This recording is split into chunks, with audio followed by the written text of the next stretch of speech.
Hello students, हम laser इस topic का प्रॉब्लम नंबर 4 करेंगे। यह आपके टेक्स्ट बुक के पेज 118 पर है। चलो बच्चों शुरू करते हैं। Question number 4, generalized the following transactions and prepare cash account only. अब हमें इन ट्रांजैक्शंस को जर्नलाइज करना है, मतलब पहले जर्नल में हम एंट्री पास करेंगे और उसके बाद सिर्फ हम लेजर का कैश अकाउंट बनाएंगे। बाकी सारे अकाउंट्स के लेजर बनाने की ज़रूरत नहीं है, हमें सिर्फ कैश अकाउंट बनाना है। अब हम ट्रांजैक्शंस को पढ़ते हैं। 2019 ये हमारा ईयर है, जुलाई ये हमारा मंथ है। July 1, Hardik started business with cash ₹15,000 and machinery ₹20,000। अब हार्दिक ने बिजनेस स्टार्ट किया है और बिजनेस स्टार्ट करने के लिए उसने कैश लाई है 15,000 रुपीज़ की और मशीनरी लेकर आया है वो 20,000 रुपीज़ की। ये उसके बिजनेस का कैपिटल है। तो सबसे पहले हम इसकी जर्नल एंट्री पास करेंगे।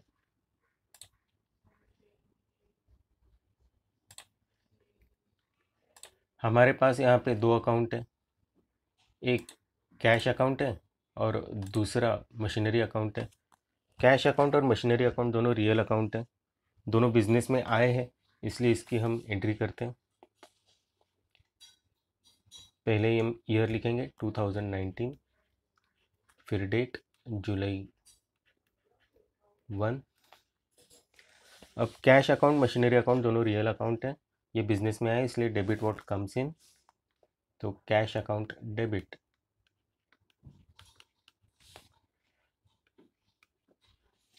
Debit amount 15,000। Machinery account debit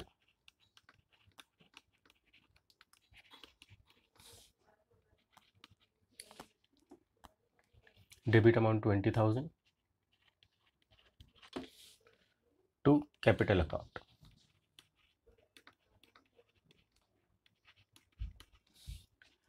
amount है, इन दोनों की टोटल करेंगे हम 35,000। अब हमने ऊपर जो एंट्री पास की है ये कंबाइंड एंट्री है।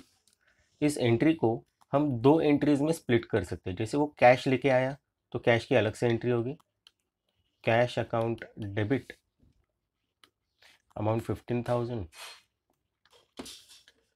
To machine to capital account 15,000।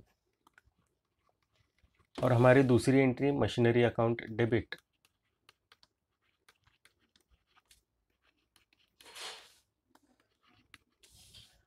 To capital account.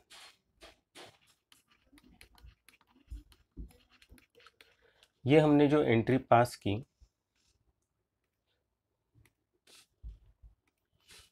वो एक सिंपल एंट्री है।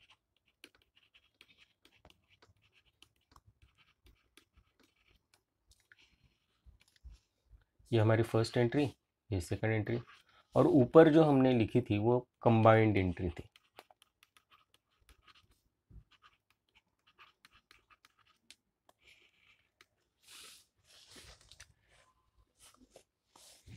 अब यहाँ पे हमने ध्यान रखना है कि जो पहली एंट्री है cash account debit to capital account, हमें सिर्फ इसी की लेजर में पोस्टिंग करनी है। हमारी जो सेकंड एंट्री है इसके अंदर कैश अकाउंट कहीं पर भी नहीं है। यहाँ पे मैं लिख देता हूँ नो कैश अकाउंट, जिसके कारण से इसकी लेजर में पोस्टिंग करने की ज़रूरत नहीं है क्योंकि हमें सिर्फ कैश अकाउंट बनाना है।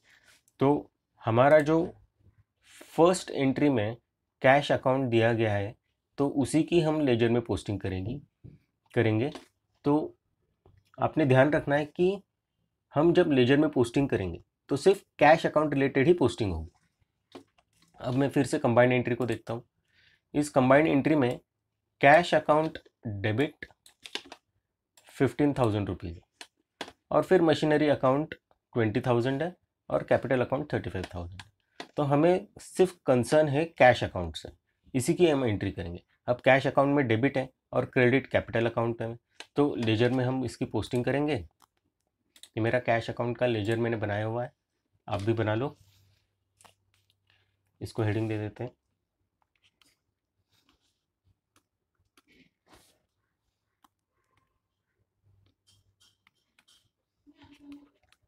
In the books of. अब किसके बुक्स में, ये तो प्रॉब्लम में दिया नहीं। और नीचे लिखेंगे हम कैश अकाउंट। अब हम एंट्री को फिर से देखते हैं। हमारी ये पहले सिंपल एंट्री में देखता हूँ, cash account debit to capital account. तो मैं डेबिट में लिखूंगा, कैश आई है मेरे पास तो डेबिट में मैं लिखूंगा, लेफ्ट हैंड कॉर्नर मेरा डेबिट है, राइट हैंड कॉर्नर मेरा क्रेडिट है।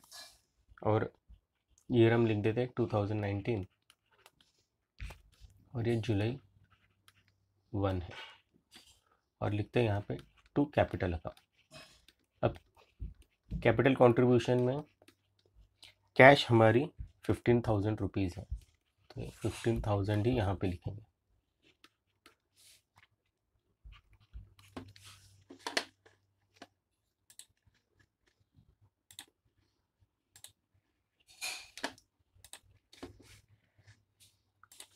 हमारा जो सेकंड पार्ट है machinery account debit to capital account, इसकी हम कोई एंट्री नहीं करेंगे, ये नहीं आएगा। उसी तरह से ऊपर जो मेरी कंबाइंड एंट्री है जहाँ पे मशीनरी अकाउंट है, ये मशीनरी अकाउंट की एंट्री हम नहीं करेंगे, ये लेजर में पोस्ट नहीं होगा। हम सिर्फ कैश अकाउंट की ही एंट्री करेंगे, जितना कैश अकाउंट का पोर्शन है उसी से हमें कंसर्न है। आगे जो सारी हमारी एंट्रीज है उसमें मैं कंबाइंड एंट्री ही करूँगा। सिंपल एंट्री मैंने सिर्फ आपकी अंडरस्टैंडिंग के लिए बताई थी, एग्ज़ाम में भी आप कंबाइंड एंट्री ही पास करो और उसकी लेजर एंट्री आपने पोस्ट करनी। आपको कंसर्न सिर्फ कैश अकाउंट से होना है, ठीक है। ये अंडरस्टैंडिंग के लिए वर्किंग थे, अब मैं मिटा देता हूँ इसको।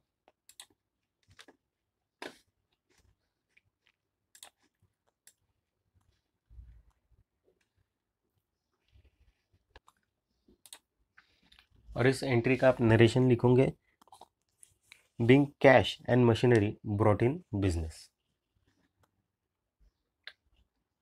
अब हम सेकंड ट्रांजैक्शन को देखते हैं।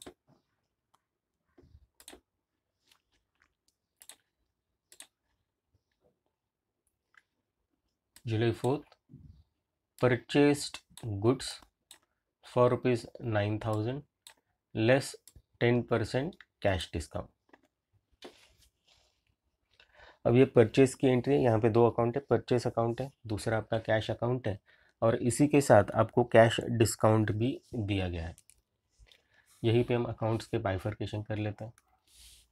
परचेज हमारा 9,000 रुपीज़ का है, इसमें हमने कैश डिस्काउंट दिया है 10% का, जो आएगा 900 रुपीज़, और बैलेंस अमाउंट आएगी हमारी 8,100।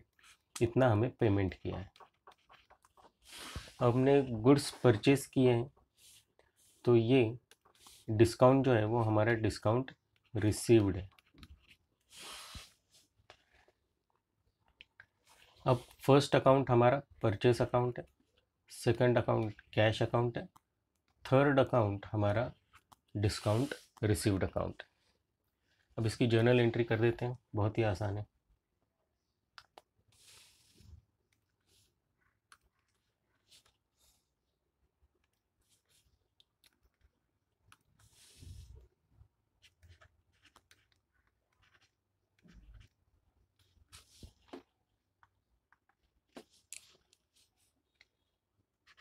Purchase account debit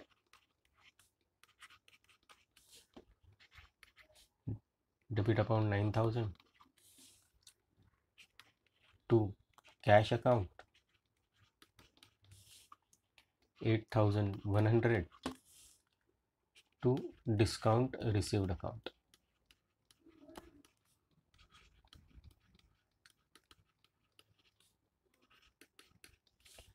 amount 900।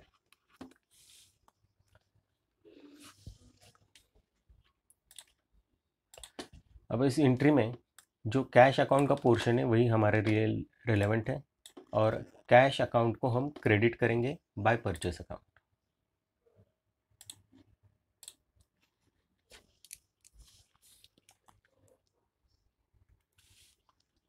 Year लिख देते हैं 2019, राइट हैंड कॉर्नर ये हमारा क्रेडिट है, डेट जुलाई 4 है, और लिखेंगे बाय परचेस अकाउंट, और हमने पेमेंट कैश से किया था 8100, उतना ही अमाउंट कैश अकाउंट में आएगा।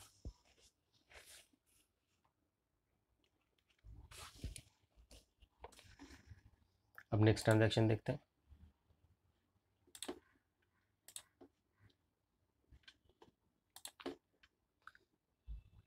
जुलाई 9 सोल्ड गुड्स टू अमर ₹3000। अब ये जो ट्रांजैक्शन है यहाँ पे कैश से पेमेंट किया है या बैंक अकाउंट से पेमेंट किया है, इसके बारे में कुछ नहीं बताया, तो ये क्रेडिट ट्रांजैक्शन है। और क्रेडिट ट्रांजैक्शन में कोई कैश अकाउंट इन्वॉल्व नहीं होता, इसलिए कैश अकाउंट के लेजर में इसकी कोई पोस्टिंग नहीं आएंगी। इसकी एंट्री करते हैं हम, हमारा account debit to sales account.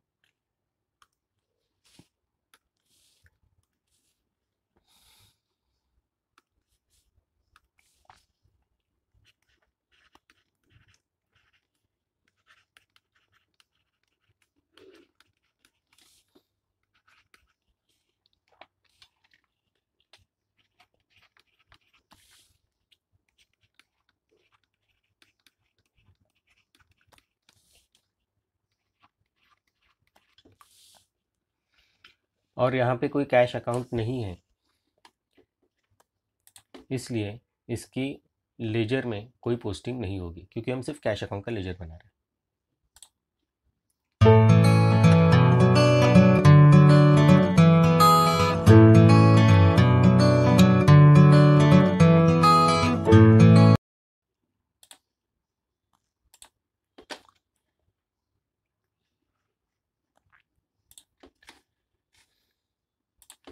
Next transaction, distributed goods worth ₹700 as free samples.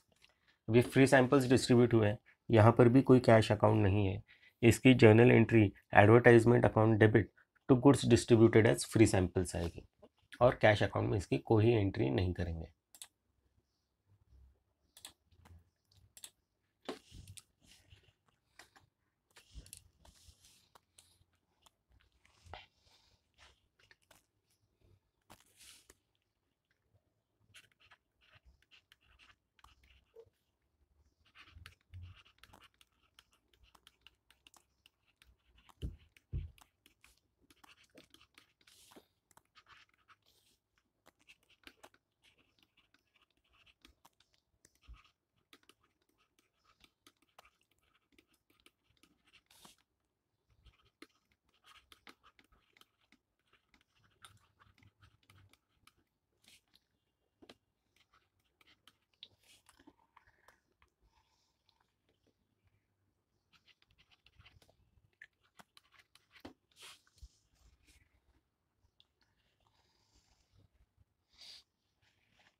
तो इसका निरेशन आप लिखोगे being goods distributed as free samples. इसका नेक्स्ट ट्रांजैक्शन देखेंगे।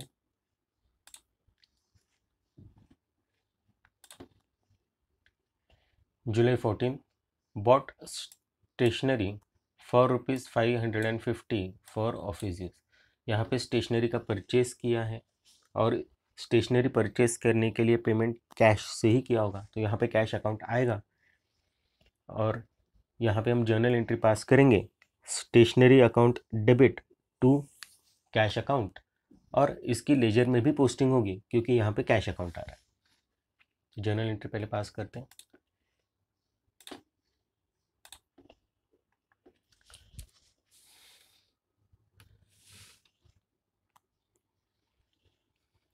Date July 14, stationery account debit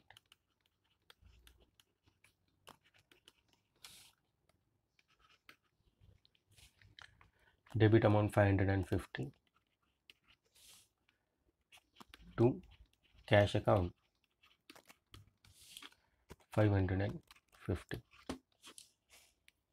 अब इसकी लेजर में पोस्टिंग करेंगे। कैश अकाउंट के क्रेडिट में लिखेंगे हम by stationery account.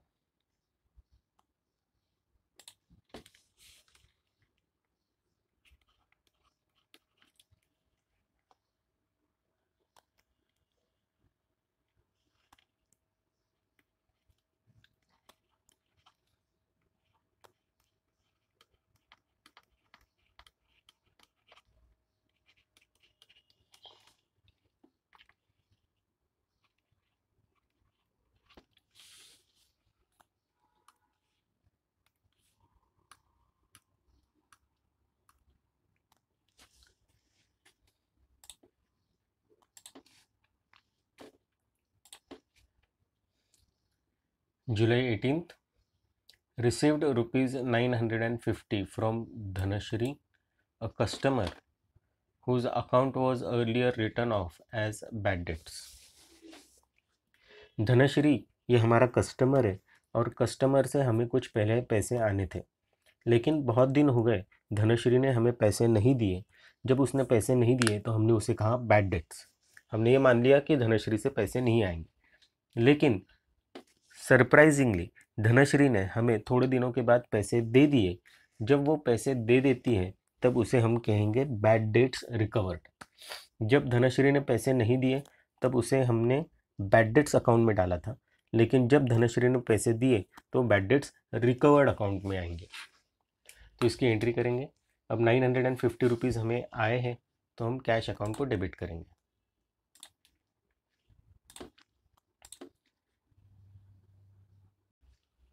Date July 18, cash account debit, ये हमें धनश्री से अमाउंट आई है। डेबिट अकाउंट 950 टू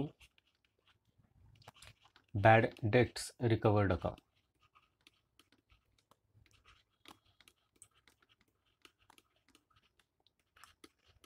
और क्रेडिट में अमाउंट लिखेंगे 950।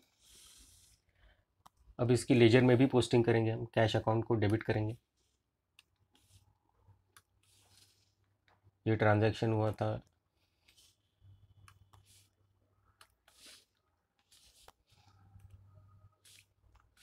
जुलाई 18 को। तो हम लिखेंगे टू बैड डेट्स रिकवर्ड।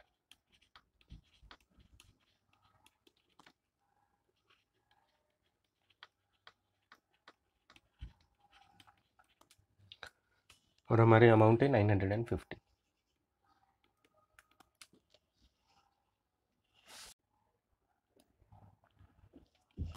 और इसका हम नरेशन लिखेंगे being amount received from Dhanashree which was earlier written off as bad.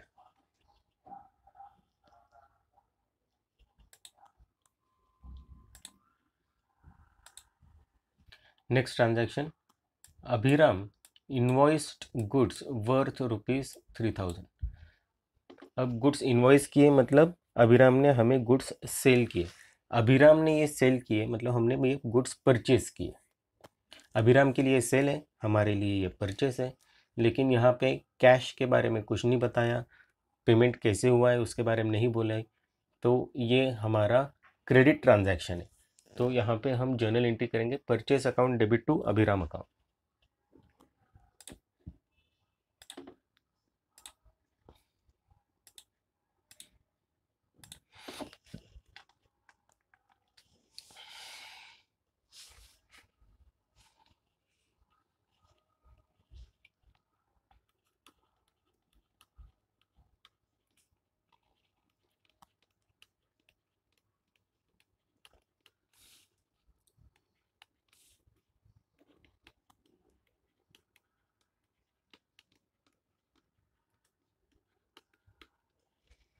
और हमारी अमाउंट है 3000 रुपीज़। अभी जर्नल एंट्री में कोई कैश ट्रांजैक्शन नहीं है तो इसकी हम लेजर में पोस्टिंग नहीं करेंगे क्योंकि कोई कैश अकाउंट नहीं है।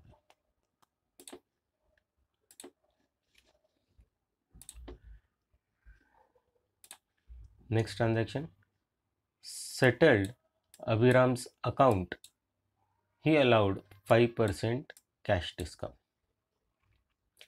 अब हम ऊपर वाला ट्रांजैक्शन देखते हैं जहाँ पे हमने अभिराम से 3000 रुपीज़ के गुड्स परचेज किए थे। इसकी अभी हमने जर्नल एंट्री करी।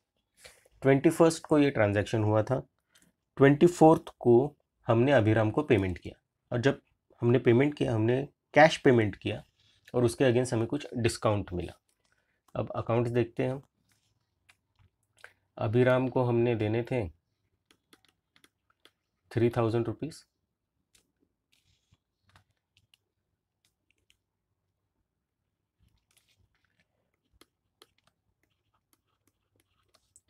लेकिन हमें मिला कैश डिस्काउंट 5% का। 3000 के 5% 150 रुपीज़ होंगे, और हमने कैश से उसे पेमेंट किया 2850 रुपीज़ का।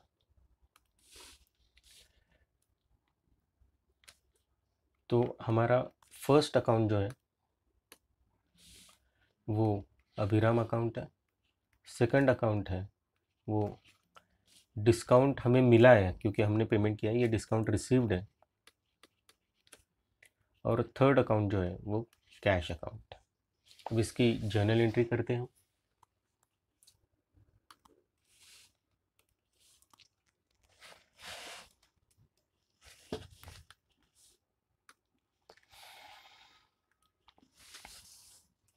डेट जुलाई, अच्छा हम डेट में करेक्ट करते हैं। ऊपर वाली डेट जुलाई 21 है, और अब ये जुलाई 24 है।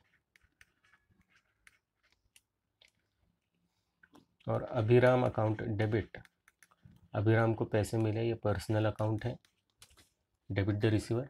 तो Abhiram account debit 3000 to cash account, हमने पेमेंट उसे 2850 रुपीज़ का ही किया, और हमें डिस्काउंट मिला 115 रुपीज़ का। ये टू डिस्काउंट रिसीव्ड अकाउंट,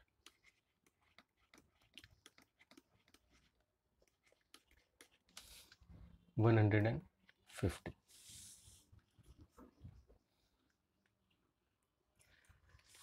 अब लेजर में जब हम पोस्टिंग करेंगे तो लेजर में हम सिर्फ कैश अकाउंट के पोर्शन की ही एंट्री करेंगे।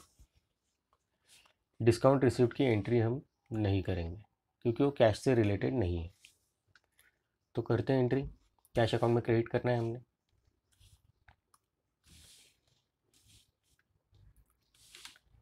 डेट लिखेंगे जुलाई 24 बाय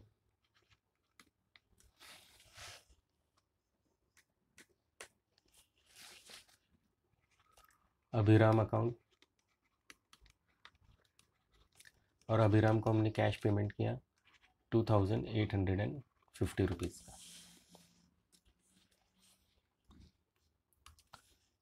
अब नेक्स्ट ट्रांजैक्शन देखेंगे।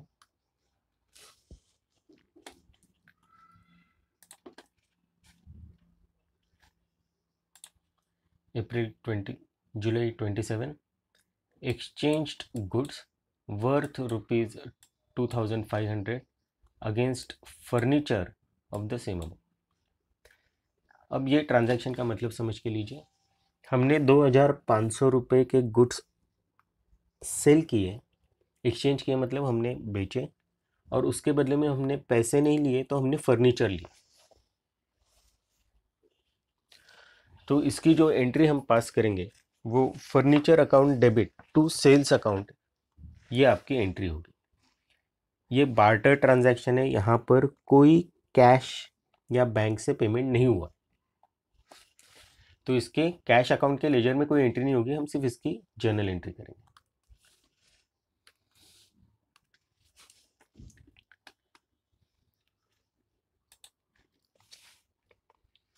Date July 27,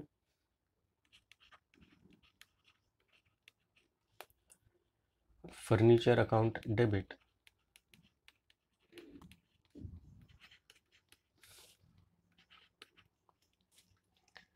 debit amount 2500,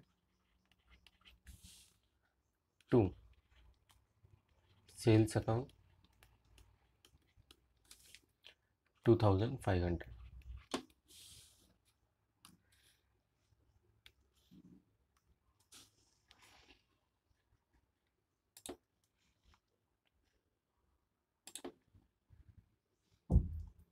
next transaction 29, withdraw cash from ATM. ATM से पैसे निकालना मतलब बैंक से पैसे निकालना. हमें एटीएम मशीन से पैसे मिलते हैं लेकिन वो हमारे बैंक अकाउंट से ही कम होते हैं. ठीक है, तो withdraw cash from ATM ₹5000 for office use and ₹3000 for personal use. अब 3000 रुपीज़ जो विड्रॉ किए ये पर्सनल यूज़ के लिए, मतलब ये ड्राइंग्स के लिए विड्रॉ हुए. तो चलो इसकी एंट्री करते हैं. ये 5000 और 3000 दोनों बैंक अकाउंट से ये पैसे मिले हमें. 3000 रुपीज़ की कैश है और 5000 रुपीज़ की कैश है और 3000 रुपीज़ के आपके ड्राइंग्स हैं. जर्नल एंट्री करते हैं.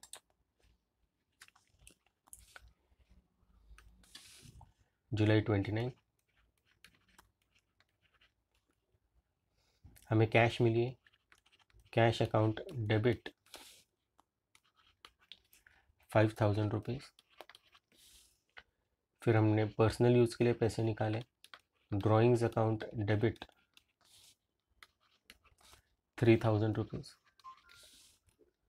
टू, और ये सारे पैसे बैंक से निकले तो टू बैंक अकाउंट 8000. और इसका आप नरेशन लिखोगे. Being cash withdrawn for office use and personal use from ATM. अब इसमें भी हम सिर्फ कैश अकाउंट की ही एंट्री करेंगे, बाकी एंट्री हम नहीं करेंगे क्योंकि ड्राइंग्स अकाउंट नहीं रिलेटेड. तो हमें सिर्फ कैश अकाउंट की एंट्री करनी है और कैश अकाउंट के डेबिट में हम लिखेंगे to bank account 5000 rupees. Date July 29.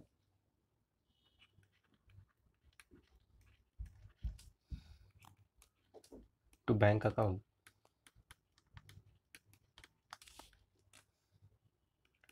5000 rupees.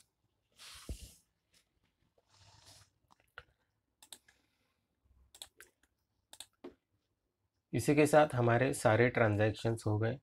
इनकी हमने जर्नल में भी पोस्टिंग कर दी है. ये सारा ये जर्नल है हमारा. जर्नल में हमने सारी पोस्टिंग कर दी है और कैश अकाउंट के लेजर में भी सारी पोस्टिंग हमने कर दी. अब हमें कैश अकाउंट को बैलेंस करना है. तो सबसे पहले हम डेबिट की टोटल लेंगे.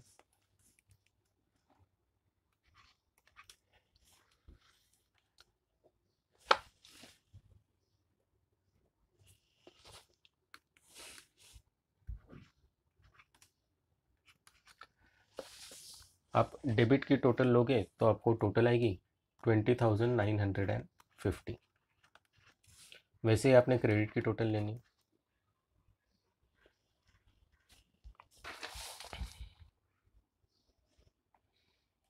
आपके क्रेडिट की टोटल 11,500 आएगी. बड़ी टोटल डेबिट की है, उसमें से क्रेडिट की टोटल हम माइनस करेंगे.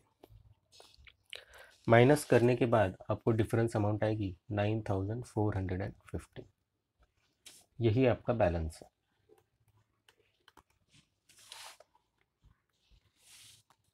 अब डेबिट की टोटल है वो आपकी जो लेजर में लास्ट अमाउंट आपने लिखी है उसके नीचे 2 लाइन छोड़ दो और नीचे लिख दो 20,950.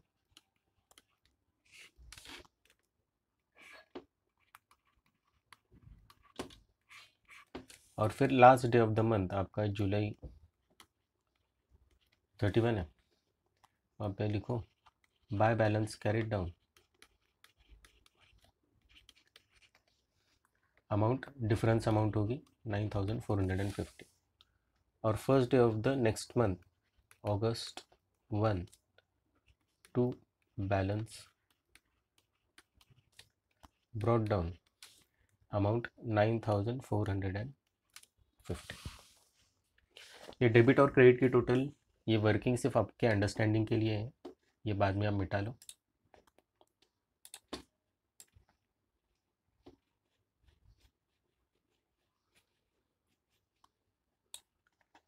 और इसी के साथ आपका कैश अकाउंट का लेजर बन गया और हमारा प्रॉब्लम नंबर 4 सॉल्व हो गया। Thank you.